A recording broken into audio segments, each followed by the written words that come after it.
Hello and welcome to TLC Time, Thriving Leader Collaborative, Tender Loving Care. You decide. We invite you to take a walk and have a listen. I'd like to talk to you today about being the ambassador or an ambassador of the culture of your organization.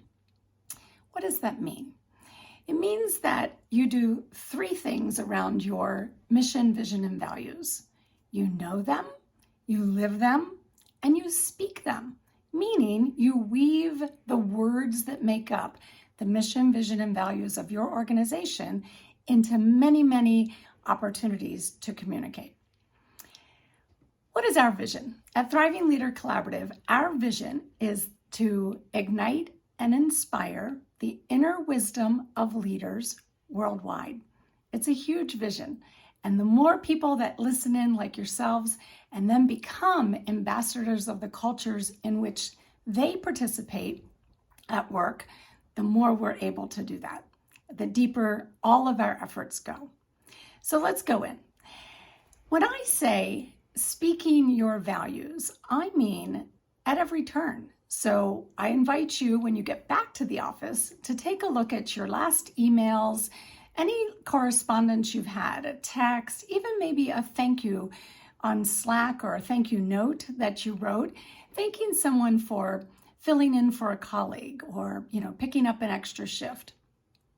Did you very, very intentionally weave in some component of your mission, vision, and values? So for example, if the person picked up an extra shift, I might thank them by saying, very much appreciate your collaboration or the teamwork that you showed in covering that extra shift last evening. So I'm pulling the person back. I'm tying them back to something that's important to the team, to the organization. What other opportunities exist? As it ends up, I invite you to think about the entire lifespan of an employee or of yourself. So from the very beginning, the hiring process, inviting those who apply to work at your organization to attest to the mission, vision, and values of your organization, meaning that they sign in or online, that they attest to being willing and able and excited about living those, what those statements represent, what your mission, vision, and values represent. And then in the interviewing process, absolutely, you're asking questions that invite the interviewee to express how in the past, maybe give an example of how they have lived the value of collaboration, let's say, or when they've been presented with an opportunity of their integrity being tested, and how did they react, or what was their response? So finding ways, particularly in the interview process, to weave in behavioral-based questions that when the individual answers, they have the opportunity to represent one of your values. And I tell you, I don't know about you, but I'm really a fan of the interviewee already doing some homework and already knowing something about the organization's mission, vision, and or values. I sort of lump those things all together saying, it's why we exist, it's what we do, and it's how we do it when we tease out the mission, vision, and values. All right, so now I've interviewed and I've assessed the candidate for their ability and their enthusiasm for living the values of the organization. Now they're hired and they're in. So as part of the onboarding process and all of the training and the efforts that they make, I would intentionally be weaving in and into their onboarding and each step that they're taking. I would weave in questions asking them the degree to which they've observed different values of the organization and invite them to see what they're feeling and what they're seeing, what they're observing. When an individual's new, they have about a 90-day period of being, let's say, more objective.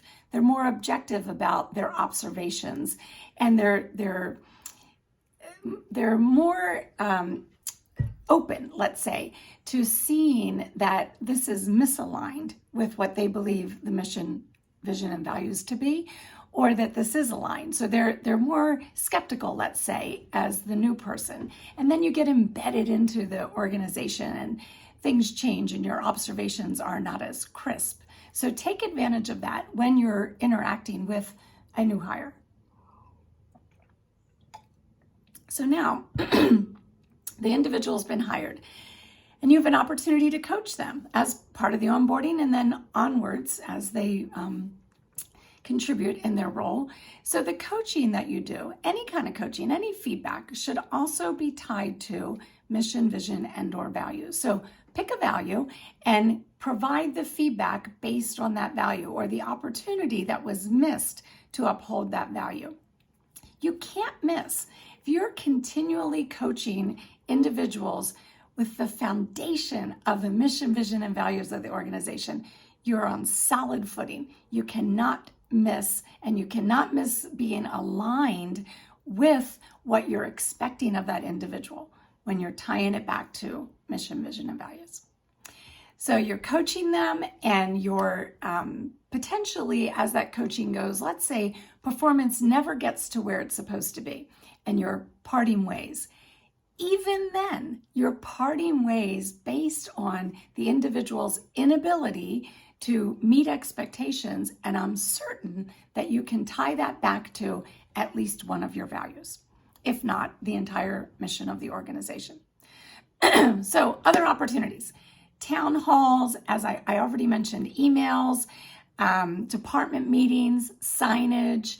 You know, I have been in and out of hospitals that put the elevator wrap has the mission, vision, and values, which is fantastic if and only if everyone is actually living them.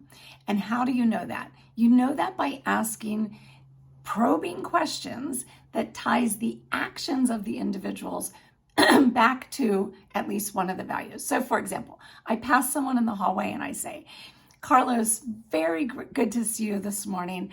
I'd love to know a contribution that you've made today or in one of your last shifts that ties directly to one of our values. What can you tell me?